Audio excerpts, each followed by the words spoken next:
자, 오늘은 지난 시간에 이어가지고 로마서 1장 2절 공부하는 중이죠. 그래서 지난 시간에는 복음이 과연 무엇이냐, 사도 바울이 하나님의 복음을 위하여 자기가 특정함을 입었다고 이제 자기 소개를 했지 않습니까? 그리고 이제 복음이라는 거에 대해서 설명을 하고 있는 게 1장 4절부터인데, 복음은 크게 기원은 하나님이시다. 그리고 그 복음은 구약 성경에 의해서 예언되고 약속되어 있던 그런 내용이었다.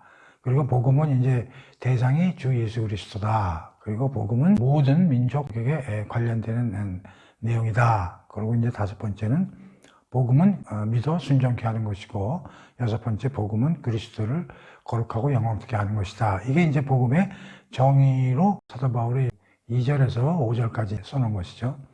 그 중에서 우리가 이제 2절을 가지고 이제 공부를 하고 있는 거예요. 복음은 구약 성경에 약속되어 있고 예언되어 있던 내용이다. 그거와 관련해 가지고 우리가 소주제로 네 가지를 좀 공부해 보자고 그랬어요. 첫 번째는 왜 사도 바울은 제일 중요한 예수 그리스도에 대한 게 누구냐 하는 것보다 성경에 이미 기록되어 있는 것다는 내용을 앞에다가 썼을까 하는 그 이유를 살펴보자고 그랬죠. 그리고 두 번째는 또 하나님이 왜 빨리 예수를 그냥 내려보내시지, 아브라함부터만 계산해서 약 한 2000년 뒤에 예수를 보내셨잖아요. 왜 이렇게 긴 시간 동안 계속 예언만 하고 앞으로 올 거라고 약속만 하시고 왜 보내시질 않았는가. 그래서 그거에 대해서도 우리가 좀 공부를 했고요. 세 번째는 이제 성경이라는 게 어차피 그 인간이 쓴 책인데 거기에 기록이 돼 있다고 그러더라도 그거에 대한 진실성 여부를 우리가 받아들여야 하는가 에 관해서 이제 과연 성경이라는 걸 어떻게 이해해야 되는가에 대해서 이제 지난 시간에 공부를 했죠. 그래서 이제 오늘은 마지막이죠. 네 번째 주제. 과연 구약 성경에 과연 예수님에 관한 내용이 어떻게 기록되어 있는지 그걸 이제 우리 찾아봐야 되잖아요. 그래서 오늘은 이제 그걸 이제 좀 찾아보도록 하겠습니다. 그러니까 오늘 성경을 많이 찾아야 되죠. 그래서 오늘은 로마서 1장 2절. 구약에서 예수님 찾아보기. 물론 뭐 전부 찾아볼 수는 없고요. 대표적으로 어떤 내용들이 예언되고 약속이 되어 있었는지에 대해서 하나하나 우리가 살펴보도록 하겠습니다. 구약에 벌써 수천 년 전부터 여러 사람을 통해서 이게 하나님이 그들의 입을 통해서 예언을 해주시고 약속을 해주셨구나 하는 걸 우리가 찾아낼 때마다 탄성을 질러야지. 아마 사도 바울도 가마리엘 선생님으로부터 배운 구약을 다시 재해석하면서 아마 그걸 찾아낼 때마다 이제 탄성을 질렀을 거예요. 자, 그러면 이제 구약에 이제 어떻게 그런 내용이 있는지 한번 살펴보도록 합시다. 제가 좀 대표 구절을 좀 찾아왔는데 하나하나.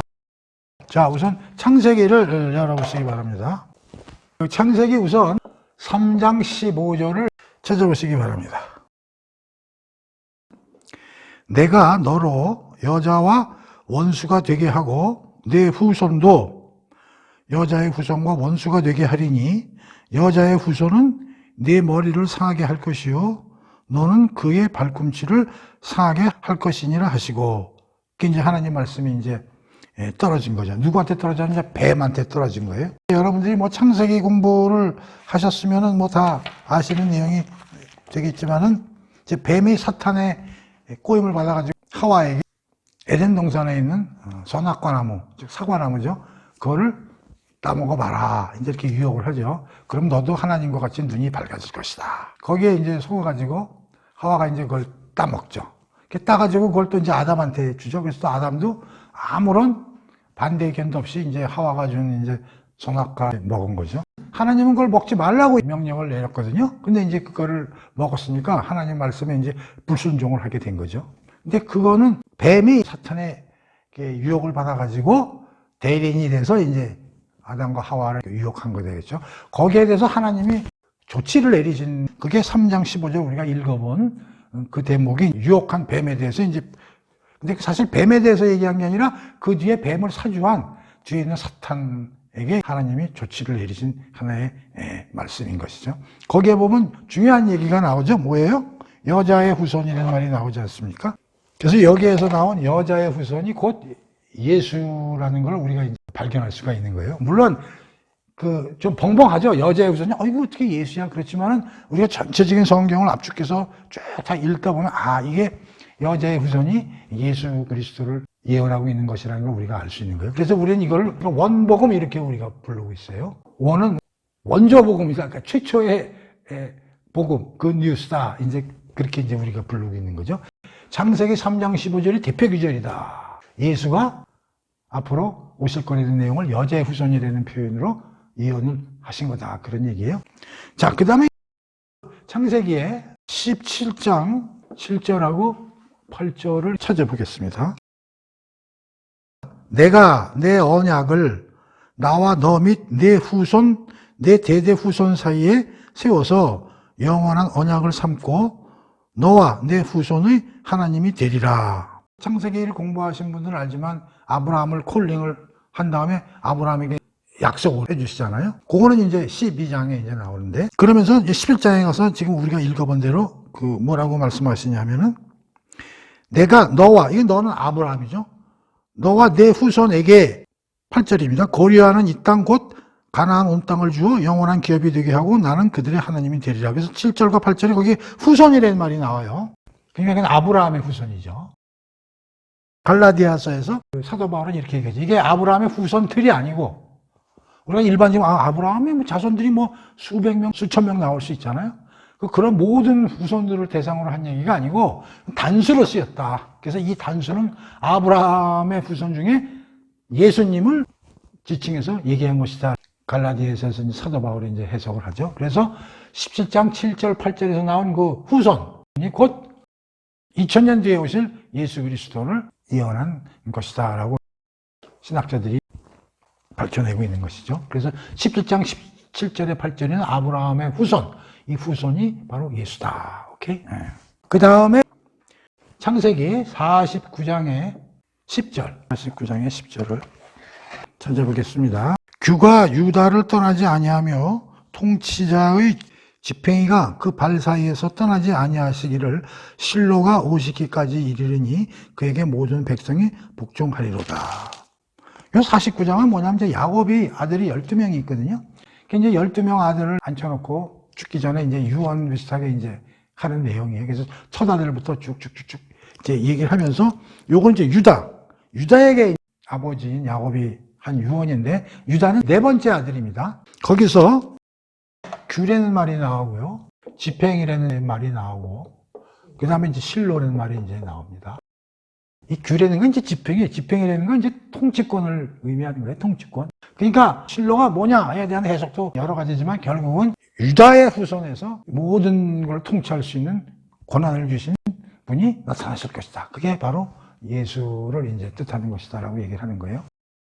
여기서 이제 우리가 또 하나 공부할 건 되게 사람들이 요셉 얘기가 창세기에 많이 나오기 때문에 요셉의 후손으로 그 예수 그리스도가 오셨다고 생각하는 사람이 많은데 그렇지 않습니다. 네 번째 아들 유다입니다. 유다. 야곱의 네 번째 아들 유다의 지파의 후손 중에서 예수 그리스도가 탄생하는 그런 내용이 49장 10절에 기억이 되어 있는 겁니다. 물론 창세기 다른 규절들에서도 예수님을 상징하는 여러 가지 이야기들을 찾아낼 수가 있지만 대표적으로 창세기는 한 요 정도 찾아보고요. 그 다음에 민수기는 이제 한 규절만 볼 텐데요. 24장 17절을 찾아보겠습니다. 내가 그를 보아도 이때의 일이 아니며 내가 그를 바라보아도 가까운 일이 아니로다. 한 별이 야곱에게서 나오며 한 규가 이스라엘에게서 일어나서 모압을 이쪽에서 저쪽까지 쳐서 무찌르고 또 셋의 자식들을 다 멸하리로다. 거기서 한 별이 야곱에게서 나오며 그런 말이 있죠. 그래서 우리가 이걸 야곱의 별이다. 야곱은 이삭의 아들이죠. 아브라함, 이삭, 야곱. 야곱에서 12아들이 나오잖아요. 야곱의 별이라는 걸로 인해서 그게 누구냐? 그게 앞으로 오실 예수 그리스도를 칭하는 것이다 라고 늘 얘기를 하고 있습니다. 그 다음에 신명기 찾아보겠습니다. 신명기는 18장 15절을 찾아보도록 하겠습니다.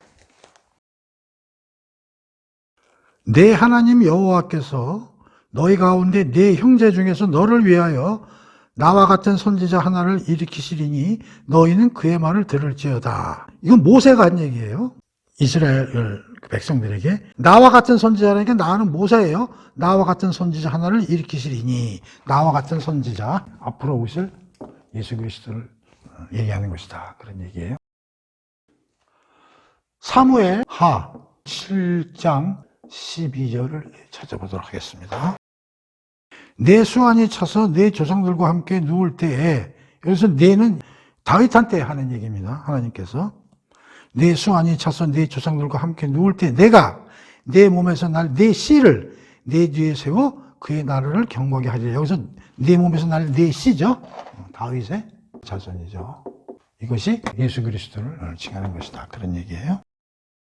그 다음에 시편을 찾아보도록 하겠습니다. 참고로 말씀드리면은 예수 그리스도에 대한 예언의 말씀이 구약 성경에서 가장 많이 기록된 게 시편입니다. 그 다음에 이제 앞으로 우리가 찾아볼 이사야서고, 그러니까 그걸 기억해 두세요. 그러니까, 예수에 관한 내용이 구약에 어디에 제일 많이 수록되어 있느냐? 시편. 그 다음에 뭐라고요? 이사야서. 신약성경 복음서에서도 신약성경 저자들이 구약성경을 인용할 때 가장 많이 이용된 구절이 시편과 이사야서다. 시편을 찾아보겠습니다. 시편의 우선 2편 7절을 찾아보도록 하겠습니다. 내가 여호와의 명령을 전하노라. 여호와께서 내게 이르시기를 너는 내 아들이라. 오늘 내가 너를 낳았느니라. 여기서 너는 내 아들이라. 이 아들이 예수 그리스도를 뜻하는 거예요. 그 다음에 16편 10절을 찾아보겠습니다.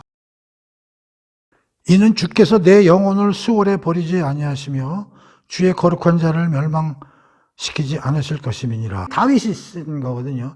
해석을 잘해야 되는데, 다윗이 내 영혼을 수월에 버리지 아니하시겠다는 얘기는 수월, 죽고 나서 거기에서 영원히 머무르지 않고 부활되리라는 그런 예언이거든요. 근데 이걸 다윗이 썼다고 해서 내 영혼이니까 다윗이 땅에 묻히지 않고 부활하겠구나, 그렇게 해석을 하면 안 되고, 여기서는 내 영혼이라는 건 다윗이 얘기하지만 이것은 다윗을 두고 얘기한 게 아니라 앞으로 오실 메시아가 죽고 부활하실 것이라는 걸 예언한 기절이라는 거예요. 그래서 이건 뭐에 관한 기절이냐면 예수님의 부활될 것이라는 것을 예언한 귀절이라는 것을 이해해야 돼요. 굉장히 중요한 귀절입니다.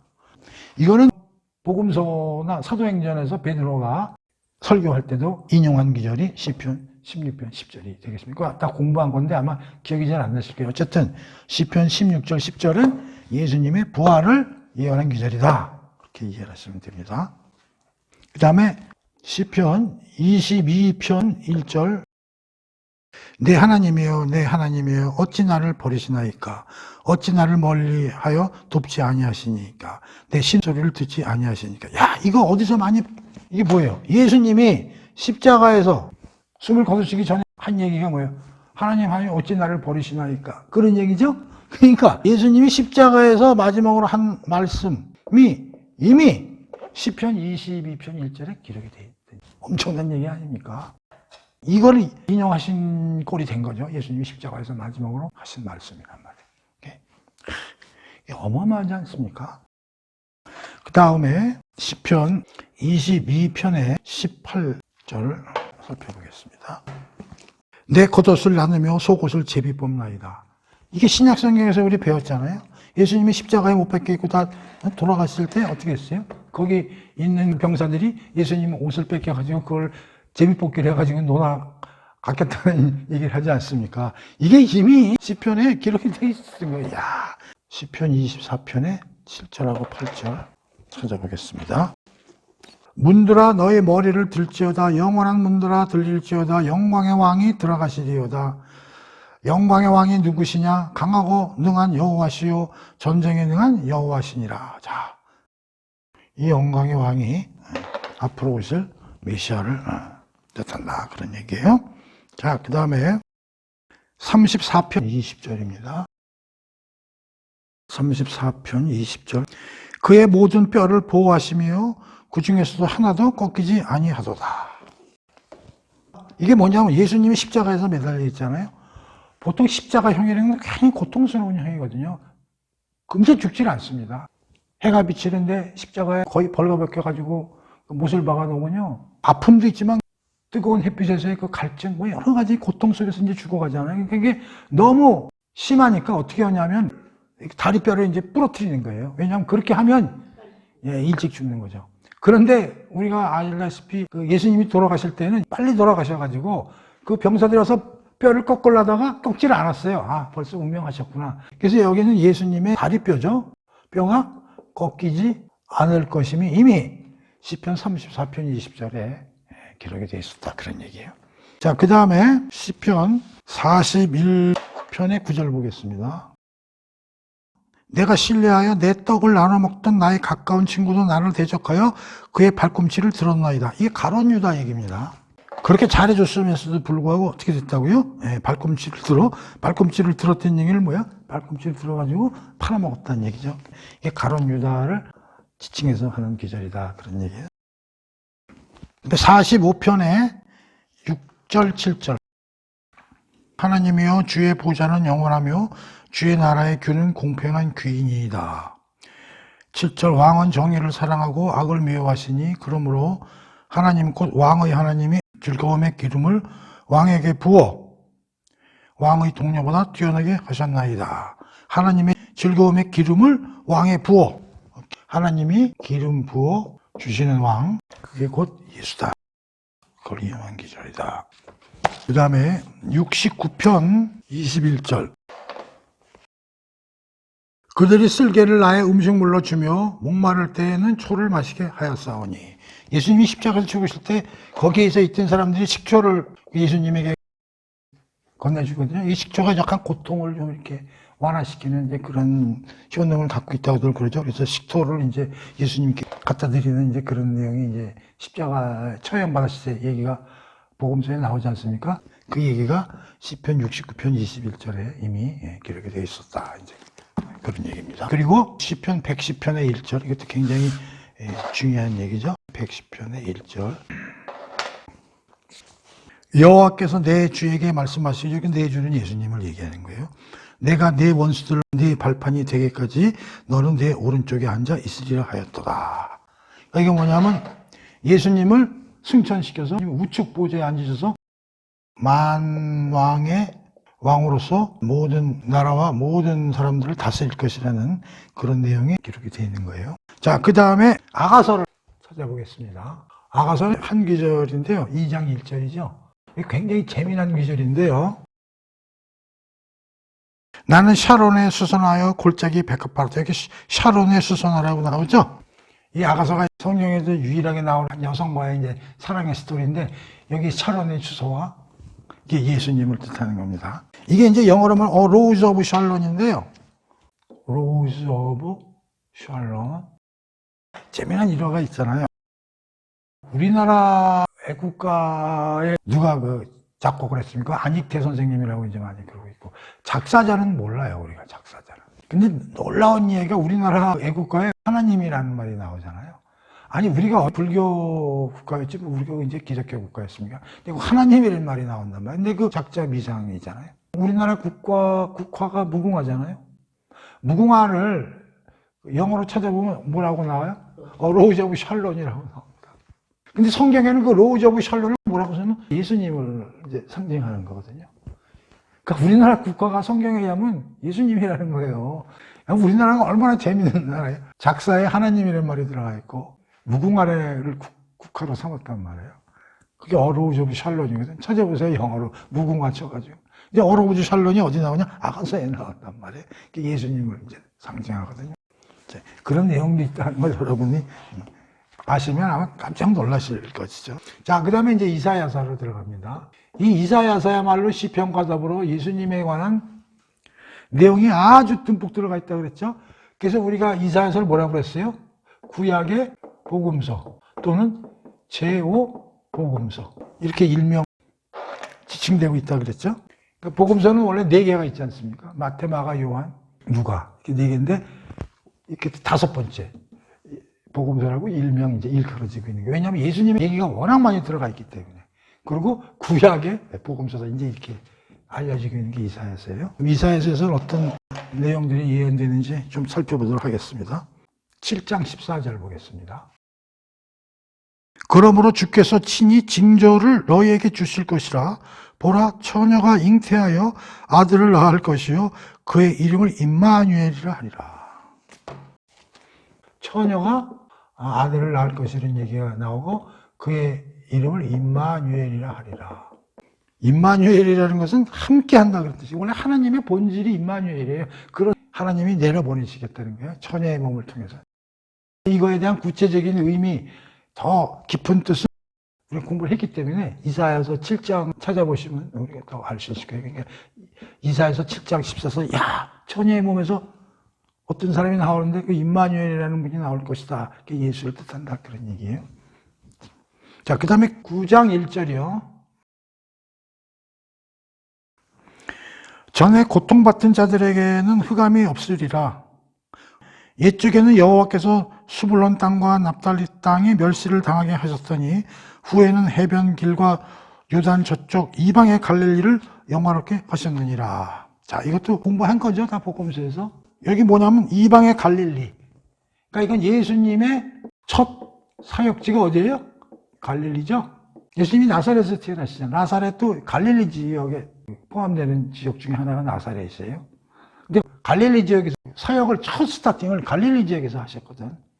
근데 그게 이미 이사야 9장 1절에서 예수님이 사역을 갈릴리에서 하셔야 된다는 이유가 이미 여기 밝혀진 거예요. 놀랍죠? 자, 9장 6절. 이는 한 아기가 우리에게서 낳고 한 아들을 우리에게 주신 바 되었는데 그의 어깨에는 정사를 메었고 그의 이름은 기묘자라 모사라 전능하신 하나님이라 영존하시는 아버지라 평강의 왕이라 할 것이다. 여기서 한 아기, 한 아들이 예수님인데 그의 필명이라고 그럴까요? 기묘자, 모사, 전능하신 하나님, 영존하신 아버지, 평강의 왕. 앞으로 오실 예수님을 이렇게 표현을 하고 있는 게, 그 다음에 9장 11장 10절 보겠습니다.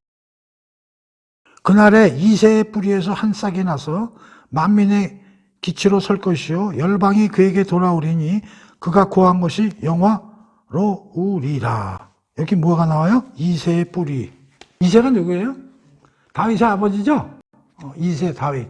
그 뿌리에서 한 싹이 나온다는 게 이새의 뿌리에서의 한 싹. 그 다음에 28장 16절. 그러므로 주 여호와께서 이같이 이르시되 보라 내가 한 돌을 시온에 두어 기초를 삼았노니 곧 시험한 돌이요 귀하고 견고한 기초돌이라 그것을 믿는 이는 다급하게 되지 아니하리라. 자, 여기서 돌이 나오죠? 견고한 기초돌이죠.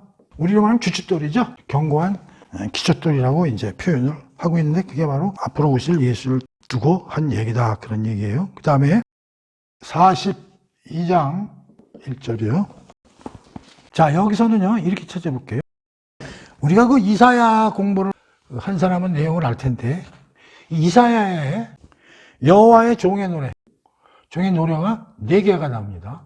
4개가 나오는데, 이게 어디에 나오냐면 42장, 49장, 50장, 그 다음에 52와 53에 걸쳐서 여호와 종의 노래가 나오는데, 이게 여호와 종의 노래 첫 번째고요, 49장이 두 번째고요, 50장에 세 번째가 나오고요, 52장에 53장이 네 번째가 나와요. 여기서 뭐가 나오냐? 예수님의 앞으로의 삶, 특히 고난의 삶이 펼쳐질 것이라는 내용들이 42, 49, 50, 52, 53장에 걸쳐서 여호와의 종의 노래라는 거로 4편에 걸쳐서 이사야서에서 쫙 기록이 되어 있어요. 이것도 우리가 이사야서에서 공부를 한 거지만 어떻게 기술이 되어 있는지 한번 살펴봅시다. 42장에. 성경에 그 소제목이 달린 성경들 갖고 있어요? 그럼 42장에 뭐라고 되어 있어요? 주의 종이, 여기 여호와의 종의 노래에 관련된 내용입니다. 1절 보겠습니다. 내가 붙드는 나의 종. 그게 예수를 얘기하는 거예요. 내 마음에 기뻐하는 자. 곧 내가 택한 사람을 보라. 내가 나의 영을 그에게 주었은즉 그가 이방에 정의를 베풀라. 이게 누구를 뜻한다고요? 예수를 뜻한다. 이런 얘기예요. 그 다음에 49장 가보세요. 두 번째 종의 노래가 나오는데요. 특히 49장 7절. 이스라엘의 구속자, 이스라엘의 거룩한 이신 여호와께서 사람에게 멸시를 당하는 자, 백성에게 미움을 받는 자, 관원들에게 종이 된 자에게 이같이 이르시되 왕들이 보고 일었으며 고관들이 경배하리니 이는 이스라엘의 거룩하시니 신실하신 여호와가 그가 너를 선택하셨습니다. 여기서 보면 여호와께서 사람에게 멸시당하는 자, 백성에게 미움을 받는 자, 관원들에게 종이 된 자와 같이 표현이 되어 있는데 이게 다 앞으로 예수님의 삶과 관련돼서 어떻게 사실 건가에 관한 내용들이 기록되어 있는 것이다. 그런 얘기예요. 자, 그 다음에 50장에서는 이제 6절을 대표적으로 한번 찾아볼 거예요. 나를 때리는 자들에게 내 등을 맡기며 나의 수염을 뽑는 자들에게 나의 뺨을 맡기며 모욕과 침뱉음을 당하여도 내 얼굴을 가리지 아니하였느라. 여기서 예수님의 고난 당하실 일이 이제 기록되어 있죠. 자, 그 다음에 여호와의 종의 곡과 관련해서는 53장 4절에서 6절. 자, 그는 실로 우리의 질고를 지고 우리의 슬픔을 당하였거늘 우리가 생각하기를 그는 징벌을 받아 하나님께 맞으며 고난을 당한다 하였노라. 그가 찔림은 우리의 허물 때문이요 그가 상함은 우리의 죄악 때문이라. 그가 징계를 받음으로 우리는 평화를 누리고 그가 채찍에 맞음으로 우리는 나음을 받았도다. 우리는 다 양 같아서 그릇 행하여 각기 제갈 길로 갔거나 여호와께서는 우리 모두의 죄악을 그에게 담당시키셨도다. 그가 곤욕을 당하여도 괴로울 때에도 그의 입을 열지 아니하였습니다. 마치 도수장에 끌려가는 어린 양과 털 깎는 자 앞에서 잠잠한 양같이 그의 입을 열지 아니하였도다. 그는 곤욕과 신문을 당하고 끌려갔으나 그 세대 중에 누가 생각하기를 그가 살아있는 자들의 땅에서 끊어짐은 마땅히 형벌받을 내 백성의 허물 때문이라 하셨느니라. 자, 여기서 아주 예수님의 고난과 고통과 핍박을 받는 삶을 가장 리얼하게 기록되어 있는 게 53장입니다. 참고로 하시고요. 요거 이제 종의 노래에 관련돼가지고 예수님의 특히 고난에 관한 삶에 관한 내용이고요. 그 기타 이제 다른 구절들 살펴볼게요. 52장 7절이요. 좋은 소식을 전하며 평화를 공표하며 복된 좋은 소식을 가져오며 구원을 공포하며 시온을 향하여 이르시기를 네 하나님이 통치하신다 하는 자의 산을 넘는 발이 어찌 그리 아름다운가. 좋은 소식을 전하는 자 예수님이죠. 좋은 소식이라는 게 뭐 예수님이 오시는 게 그건 뉴스니까요. 자, 그 다음에 53장 1절이요. 우리가 전한 것을 누가 믿었느냐? 여호와의 팔이 누구에게 나타났냐? 여기서 여호와의 팔, 이것도 이제 예수님을 지칭하는 것이고요. 그 다음에 55장 3절이요. 너희는 귀를 기울이고 내 길에 나와 들으라. 그리하면 너희의 영혼이 살리라. 내가 너희를 위하여 영원한 언약을 맺으리니 곧 다윗에게 허락한 확실한 은혜이니라. 이게 다윗 약속을 확실하게 하나님이 이행하신다 그런 얘기인데 여기서도 이게 뭐냐면 언약이 영원하려면 예수님이 돌아가시면 안 되죠. 부활을 하셔야 되기 때문에 예수님 부활에 대한 예언이 기록되어 있는 것이다. 이제 그런 것이고요. 그 다음에 61장에 1절에서 3절입니다.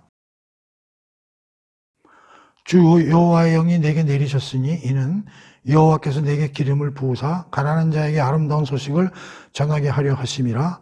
나를 보내사 마음이 상한 자를 고치며 포로된 자에게 자유를 갇힌 자에게 노임을 선포하며 여호와의 은혜의 해와 우리 하나님의 보복의 날을 선포하여 모든 슬픈 자를 위로하되 무릇 시온에서 슬퍼하는 자들에게 화관을 주어 그 죄를 대신하여 기쁨의 기름으로 그 슬픔을 대신하여 찬송의 옷으로 그 근심을 대신하시고 그들이 의의 나무 곧 여호와께서 심으신 그 영광을 나타낼 자라 일컬음을 받게 하려 함이라. 이게 뭐냐면 이게 누가복음에 나오죠. 예수님의 첫 공생의 일을 이사야서 61장 1절에서 3절 말씀을 가지고 회당에서 설교를 하시거든요. 예수님이 갈릴리 가버나움에서 공생의 첫 설교를 하실 때 이사야서 61장에 있는 내용을 인용해서 설교를 하신다 그런 얘기예요. 아, 이거 엄청난 얘기죠. 자, 그래서 여기까지 이사야서에 예수님과 관련된 내용들이 어떻게 기록되어 있는지를 살펴봤습니다. 참고하시고요. 자, 그 다음에 예레미야서요. 두 개 구절을 찾아보겠는데 23장 5절하고요. 6절이요. 여호와의 말씀이니라. 보라, 때가 이르리니 내가 다윗에게서 한 의로운 가지를 일으키실 것이라.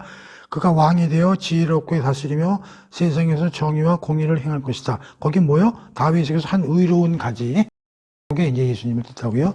6절 보면 그의 날에 유다는 구원을 받겠고 이스라엘은 평안히 살 것이며 그의 이름은 여호와 우리의 공이라 일컬음을 받으니라. 우리의 의, 정의가 되리라. 그게 앞으로 오실 예수님에 관해서 기록되는 것이다. 그런 얘기예요.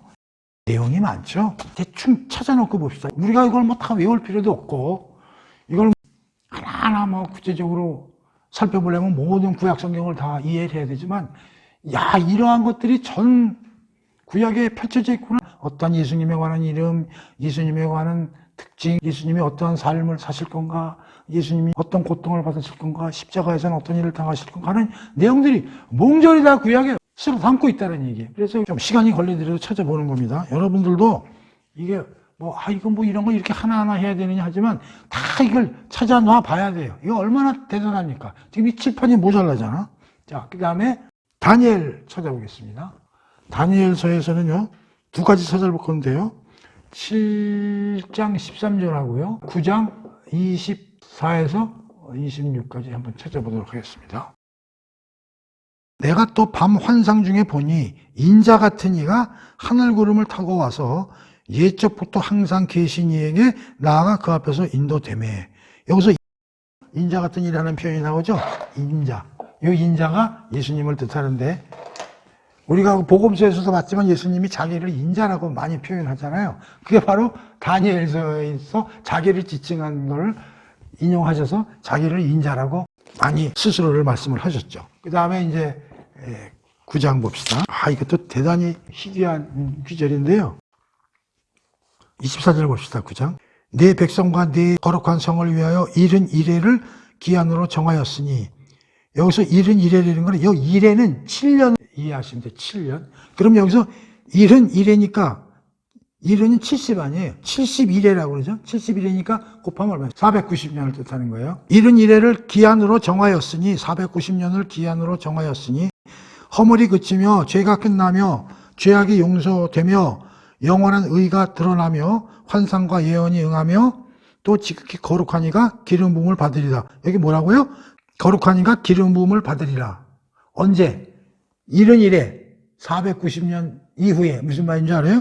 25절. 그러므로 너희는 깨달아 알지리니 예루살렘을 중건하라는 영이 날 때부터 기름 부음을 받은 자 곧 왕이 일어나기까지. 여기서 기름 부음을 받은 자가 누구예요? 예수가 일어나기까지 7일회와 62일회가 지날 것이요. 그러니까 71회를 여기 7일회, 62일회, 그럼 69일회가 되잖아요. 그럼 뒤에 한 일회가 남죠. 26절 보세요. 62일회 후에 기름 부음을 받은 자가 끊어져 없어질 것이며. 자, 여기서 이게 뭐냐면요, 이 다니엘이 예언을 받을 때 예루살렘을 중건하는 영, 예루살렘을 중건해라 하는 영이 떨어지는 거예요.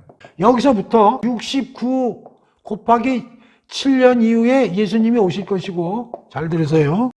그리고 62일회 후에 기름 부음을 받다 끊어져 예수님이 죽으실 것이다. 그리고 요 71회에 대한 건 굉장히 그 내용이 복잡하고 다니엘서 공부해야 알지만 이렇게만 아시면 돼. 어느 시점에서 예수가 오시고 돌아가실 거라는 것이 예언되어 있다, 이런 얘기. 다니엘서에 이거 엄청난 얘기입니다. 그 다음에 미가서를 찾아보겠습니다. 5장 2절 찾아보겠습니다. 베들레헴 에브라다야, 너는 유다 족속 중에 작은 마을일지라도 이스라엘을 다스릴 자가 네게서 나올 것이라. 그의 근본은 상고의 영혼에 있으니라. 이게 뭐야? 베들레헴이라는 얘기 나오죠? 미가서 5장 2절에 예수님의 탄생 지역이 베들레헴이라는 데서 태어날 것이라는 게 기록되어 있는 거예요. 미가서 5장 2절에.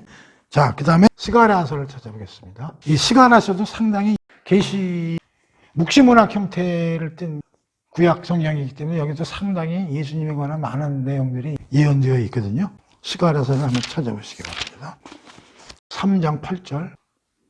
대제사장 여호수아야, 너와 네 앞에 앉은 네 동료들은 내 말을 들을 것이니라. 이들은 예표의 사람들이라. 내가 내 종 싹을 나게 하리라. 여기서 내 종 싹이란 말이 나오죠. 그게 이제 예수님을 지칭하는 거고요. 자, 스가랴서 9장 9절이요. 시온의 딸이 크게 기뻐할지로다. 예루살렘에 따라 즐거이 부를지어다. 보라, 내 왕이 네게 임하시나니 그는 공의로우시며 구원을 베푸시며 겸손하셔서 나귀를 타시나니 나귀의 작은 것 곧 나귀 새끼니라. 야, 여기서 나귀 얘기가 나오죠? 나귀 타고 오실 왕. 복음서에서 예수님이 갈릴리에서 사역하시고 쭉 여정길을 와가지고 예루살렘에 도착하시잖아요. 그럼 예루살렘에 어떻게 들어오세요? 조그만 나귀 타고 들어오시잖아요. 지금 스가랴서 9장 9절에 예수님이 나귀 타고 오실 것이라는 게 이미 기록이 되어 있다는 거예요. 자, 그 다음에 11장 12절. 내가 그들에게 이르되 너희가 좋게 여기거든 내 품삯을 내게 주고 그렇지 아니하거든 그만두라.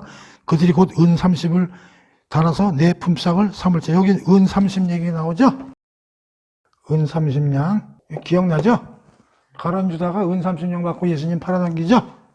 12장 10절. 내가 다윗의 집과 예루살렘 주민에게 은총과 강구하는 심령을 부어주리니 그들이 찌른 바 그를 바라보고 그를 위하여 애통하기를 독자를 위하여 애통하듯 하며 그를 위하여 통곡하시기를 장자를 위하여 통곡하시기. 거기서 뭐가 나와요? 그 찌른 바 예수님의 고난의 삶을 얘기하는 것이고요. 그 다음에 13장 1절. 그날의 죄와 더러움을 씻는 셈이 다윗의 족속과 예루살렘 주민을 위하여 열려. 여기서 셈이라는 말이 나오죠. 셈, 요게 예수님을 단 것이고요. 그 다음에 13장 7절. 만군의 여호와가 말하노라. 칼 깨어서 내 목자 내 짝된 자를 치라. 목자를 치면 양이 흩어지리니 작은 자를 위해는 내가 내 손을 들이우리라. 거기에 뭐가 나와요? 내 짝, 내 목자의 목을 쳐라. 예수님의 고난에 관한 이야기죠. 자, 그 다음에 마지막으로 말라기를 좀 살펴보겠습니다. 말라기서가 구약의 맨 마지막에 나오는 성경이죠. 3장 1절 하고요, 4장 2절 하고요, 5장 6절 하고요, 3개만 찾아보겠습니다. 만군의 여호와가 이르노라. 보라, 내가 내 사자를 보내리니 그가 내 앞에서 길을 준비할 것이요 또 너희가 구하는 바 주가 갑자기 그의 성전에 임하시리니 곧 너희가 사모하는 바 주의 사자. 그 다음에 4장 2절. 내 이름을 경외하는 너희에게는 공의로운 해가 떠올라서 치료하는 광선을 비추리니 너희가 나가서 외양간에서 나온 송아지같이 뛰어라. 여기서 공의로운 해, 치료하는 광선, 공의로운 해, 비추는 광선. 그 다음에 4장 5절 6절. 보라, 여호와의 크고 두려운 날이 이르기 전에 내가 선지자 엘리야를 너에게 보내리니. 요거는 예수님이 얘기보다는 세례 요한이 앞으로 와가지고 예수님을 오실 분을 알리는 역할을 세례 요한이 올 것이라는 얘기가 말라기 4장 5절 6절에 기록된 내용입니다. 자, 지금 구약에 창세기부터 말라기까지 그래서 예수님에 관한 어떤 이야기들이 약속되어 있고 기록되어 있는가 하는 걸 빨리 찾아봤어요. 자, 어떠세요? 물론 그거 하나하나가 야, 이게 과연 그 예수님이라고 보기는 좀 어려운데 그렇게 생각하시는 부분도 있을 거예요. 왜냐하면 여기 구약은 예수님이 지금 오시기 전에 기록되어 있는 거란 말이에요. 신약은 예수님이 오고 나서 기록되어 있는 문서고 구약은 오시기 전에 오실 예수님을 바라보고 기록되어 있는 거란 말이에요. 그러니까 여기서 어떤 걸 느낄 수 있냐면 잘 보시면은 창세기에서 때는 그 부분에 대해서 희미하지만 시간이 지날수록 점점 여자의 후손이라는 데서 아브라함이라는 사람으로 좁혀지고 또 아브라함에서 야곱의 아들의 아들로 더 좁혀지고 그 다음에 다윗으로 좁혀지고 점점 예수님이라는 멀리 오실 분이 점점 구체화돼서 좁혀지는 걸 우리가 알 수가 있고 특히 이사야서 같은 데서는 완전히 메시아의 종이라는 명칭 아래 그가 어떻게 살아야 되며 어떠한 삶을 살 것이며 얼마나 고난을 받으실 건가 전부 여기에 구체적으로 이렇게 기록되어 있는 내용들입니다. 그러니까 구약이라는 게 보면은 예수님에 대해서 처음에는 흐릿하지만은 점점 예수님이라는 존재가 여기 있다면 초점이 점점 오면서 좀 세밀하게 좁혀지면서 드디어 예수님이 탄생하신 시간적 타임을 가지고 이렇게 묘사되는 걸 우리가 볼 수가 있어요. 그래서 여기서는 예수가 도대체 누구의 자손으로 오실 건가 하는 얘기예요. 그 다음에 예수에 대한 특징. 그는 기묘자다, 모사다, 영존하는 하나, 전능하신 하나님이다. 그의 특징. 그 다음에 그가 어떠한 삶을 사실 건가? 고난의 삶을 사실 거라는 거. 그렇죠? 그리고 그가 오심으로 해서 우리에게 어떤 영향을 미치고 어떤 효과가 미칠 거고 어떻게 우리가 구원을 해서 우리가 얻으면서 어떻게 빛을 얻을 것인가 하는 그런 얘기. 그 다음에 그가 어디서 탄생할 거죠. 베들레헴에서 탄생하실 거라는 얘기. 그가 와가지고 갈릴리 지역에서 첫 사역을 하실 거라는 얘기. 이 모든 것들이 전부가 구약에 쓰여져 있다는 거죠. 이 이외에도 더 많은 규절들이 있어요. 이것만 해도 벌써 한번 쉬어볼까요? 하나, 둘, 셋, 넷, 17, 18, 19, 20, 30, 한 50개에 걸쳐서 지금 우리가 규절을 찾아봤는데, 어떤 또 학자가 또 이걸 아주 세밀히 해가지고 100수십 개를 이제 찾아내서 이제 책을 쓴 내용인데, 그것들은 이제 구약을 아주 완벽하게 어느 정도 해석을 해야만 예수님하고 이제 매칭시킬 수 있는 그런 거기 때문에, 오늘 요 찾아본 건 아주 그래도 쉽게, 이건 예수님을 지칭하는 거라고, 우리가 이제 찾아본 겁니다. 이제 이걸 지우고요. 그 다음에 우리가 이제 구약 성경을 통해서 조금 이제 더, 공부해야 될 게 한 가지 있어요. 그게 뭐냐면, 예수님을 상징하는 예표들이 존재한다는 거예요. 우리가 지금 구약 성경에 구체적으로 예수님이 어떤 분이신가, 어떤 일을 하실 건가, 특성이 어떤가에 대한 진술도 있지만, 예수님을 상징적으로 표현하는 그런 예표들이 존재한다는 거예요. 이것도 굉장히 중요하거든요. 예를 하나 알려드릴게요. 첫 번째는 출애굽기에 나오는 어린 양이라는 개념이에요. 이 어린 양이 예수님을 이제 상징하는 예표죠.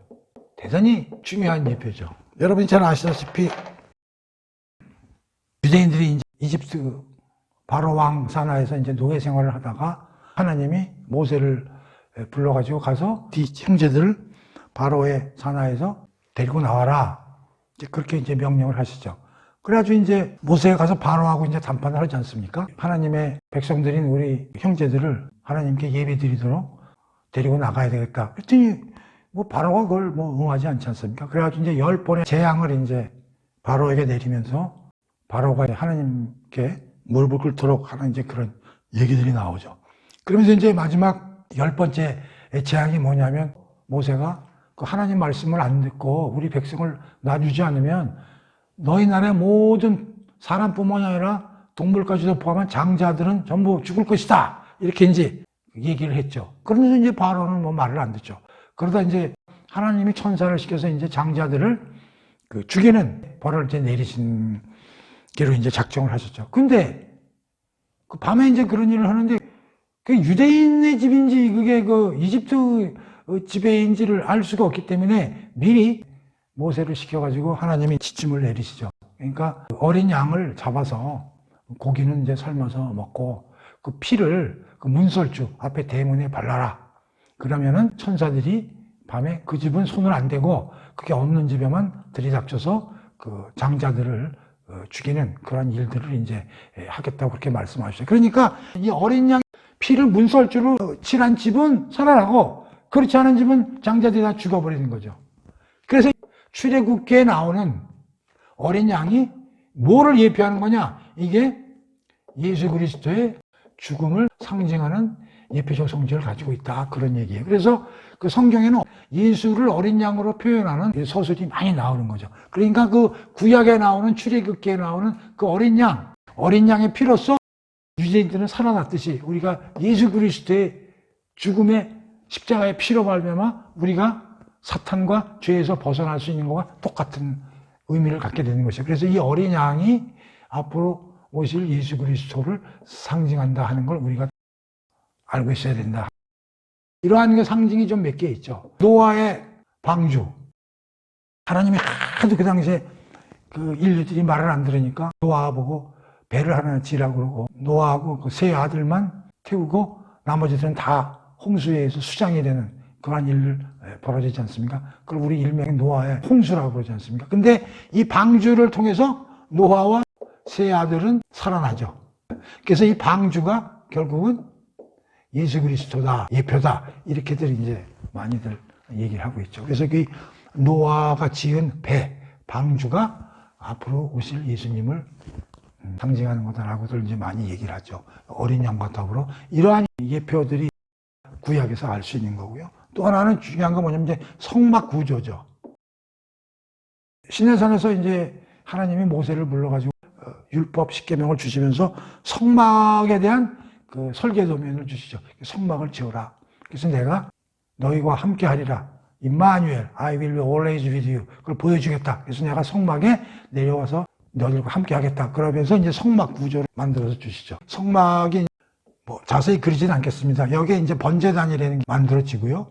여기 이제 물두멍이라는 게 이제 있게 되고, 여기에 후실, 요걸 이제 전실, 이렇게 이제 공간을 만들어 놓고, 그리고 여기에는 이제 법궤를 설치하게 되고, 여기에 이제 세 개를 놓게 되는데, 요게 이제 진설 떡상이고요. 요게 이제 분향단을 설치하게 되고, 요게 이제 금초대, 이렇게 이제 설치를 하게 됩니다.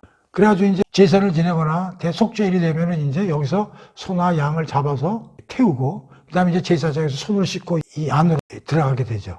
대제사장만 전실이죠. 여기는 아무나 못 들어갑니다. 여기에만 이제 들어가게 되죠. 이 법궤에 그 하나님이 내가 임재하겠다. 여기 재미난 게 뭐냐면, 이 법궤는 하나님, 성부 하나님을 뜻하는 거고요. 이 진설떡상은 떡의 시루로 6개씩 두 줄로 해서 12개의 떡을 일주일마다 이제 새로 갈아가지고 놓게 되는데, 요걸 이제 진설떡상이라고 그러죠. 요것이 예수님인 성자 하나님을 뜻하는 게 되겠고요. 왜냐하면 이 떡이잖아. 예수님이 원하는 나는 생명의 떡이다. 예수님이 요한복음에서 뭐라고 그랬냐면 나는 생명의 떡이다. 내가 너희의 생명을 주는 그런 떡으로서의 일을 하는 예수님이다. 그래서 이게 성자 하나님 의미하게 되고요. 여기서 이제 요 금초 때는 여기 이제 기름을 쫙 이제 흘러내려오게 해가지고 촛불이 꺼지지 않도록 항상 흐르거든요. 그래서 요거는 성령 하나님을 뜻하게 되는 거고요. 여기 분향단은 이제 기도. 그러니까 우리가 여기 들어가가지고 성부 하나님, 성자 하나님, 성령 하나님이 삼각형 구조 속에서 여기 기도해가지고 하나님께 무슨 말씀도 올리고 하면 이런 성막 구조를 신학자들이 설명을 하고 이해를 하는 거예요. 그래서 요 성막 구조 안에서의 법궤와 진설떡상과 그 금초대, 요게에서 일명 진설떡상으로서의 요거는 예수님을 상징하는 구조로 돼 있다고 이제 많이들 해석을 하는 거예요.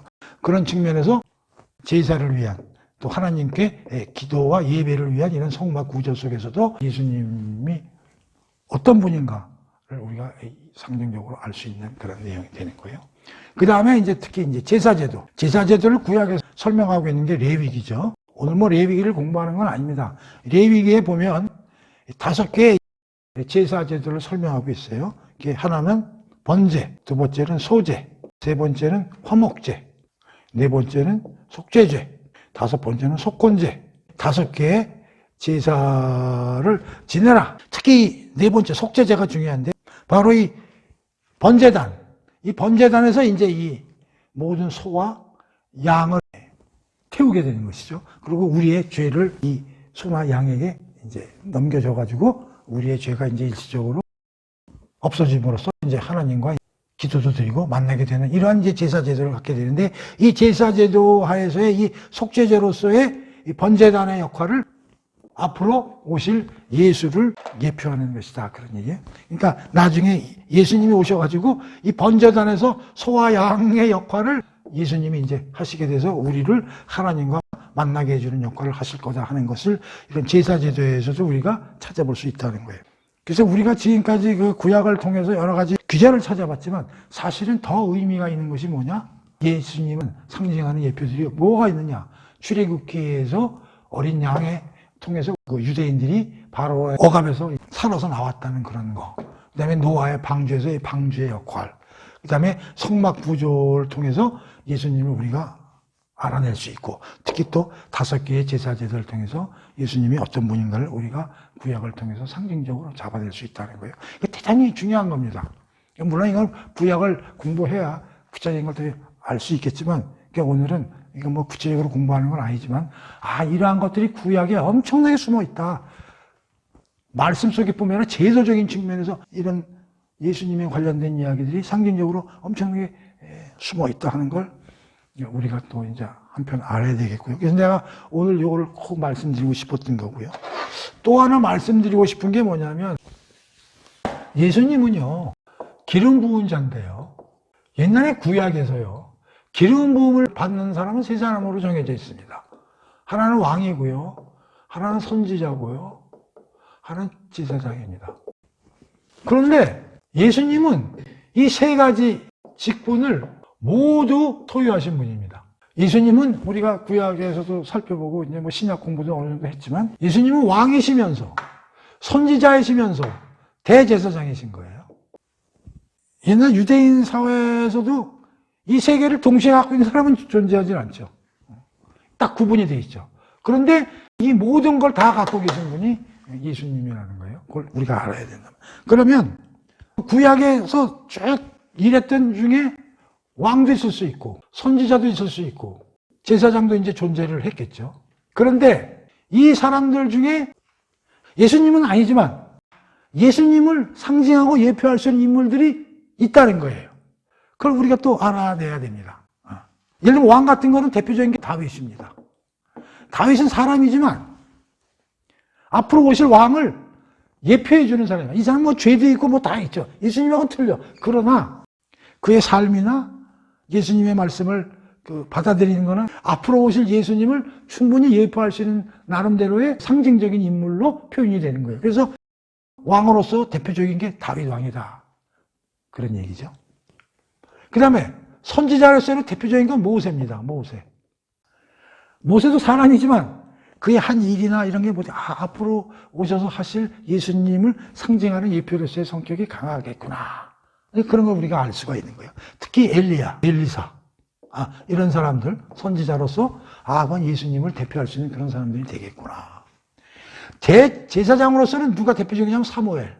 한나의 아들이죠. 그러니까 사무엘이 하는 일들 보면 얼마나 하나님께 순종적이고, 하나님의 말씀을 잘 듣고, 그 백성들이 말하는 대로 그냥 하나님이 안타까워하는 것처럼 안타까워하고 그런 일을 하잖아. 그러니까 이 구약에 나오는 사무엘 이야기라든가, 이 선지자로서 모세가 한 일이든가, 엘리야나 엘리사가 한 일이라든가, 특히 왕으로서 그 다윗, 왕 시절이 없던 시절에는 하나님 마음에 적합한 요셉 같은 친구들, 이러한 친구들의 삶을 보면 앞으로 오실 예수님을 굉장히 대표하는 그런 성품과 그런 걸 보여줄 수 있겠구나. 물론 예수님은 아니에요. 똑같지 않습니다. 이 사람 다 죄인이고 다 그렇지만 그런 예표로서 볼 수 있겠구나. 그러니까 구약에서 우리가 귀절을 통해서 예수님을 찾아볼 수 있듯이, 두 번째는 이런 여러 가지 제도적 시스템, 뭐 방주라든가 무슨 성막이라든가 무슨 제사제도, 특히 구약의 인물들, 물론 이 인물들은 그냥 상징적이에요. 그러니까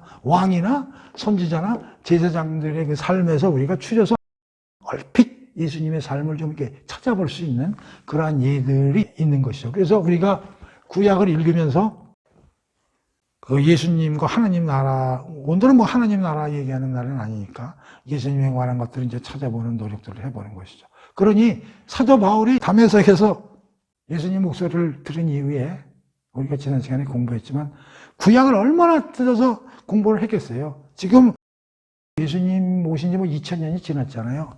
수많은 신학자들, 목사님들, 신부님들이 질비하잖아, 지금. 그런 분들이 다 이제 성경을 분해하고 해서 이렇게 찾아내고 그런 것들을 이제 모아가지고 제가 이제 말씀드리고 그러는 거란 말이에요. 그러면 바울은 누가 도와줄 사람이 있겠어요? 혼자서 그 작업을 다 해낸 거야. 이걸 다 찾아냈을 거라고. 그리고 13개의 서신서를 쓴 거 아닙니까? 물론 하나님이 대단하시지. 그런 사람을 뽑아서 쓰신 건 하나님이시니까. 그러나 바울이 얼마나 그 공부를 많이 하고 밤잠을 설짝 깼는가. 또 그걸 들고 사람들한테 가서 전도도 하고 또 조 맞으면서 그런 걸 사도 바울이 수십 년간 한 거예요. 그걸 우리가 한번 생각해 보면 눈물이 나죠.